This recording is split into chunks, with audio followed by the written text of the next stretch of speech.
কবরে যদি আগরবাতি, মোমবাতি আর চাদর দেওয়া জায়েজ হতো, জান্নাতুল বাকিতে 10,000 সাহাবীদের মাজার আছে। সুবহানাল্লাহ।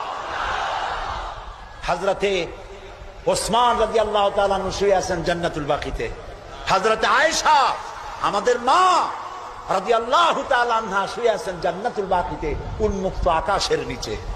আহারে। হযরতে আব্দুল্লাহ ইবনে মাসউদ রাদিয়াল্লাহু তাআলা আনহু শুয়ে আছেন জান্নাতুল বাকিতে। চাদর নাই, আগরবাতি নাই, মোমবাতি নাই, কিচ্ছু নাই। রাসূলুল্লাহ বলেছেন জান্নাতুল বাকিতে, বাকি থেকে কিয়ামতের দিন 70,000 আহলে বাকি চাঁদের মতো চেহারা নিয়ে বিনা হিসাবে আল্লাহর জান্নাতে চলে যাবে। ওইখানে চাদর নাই।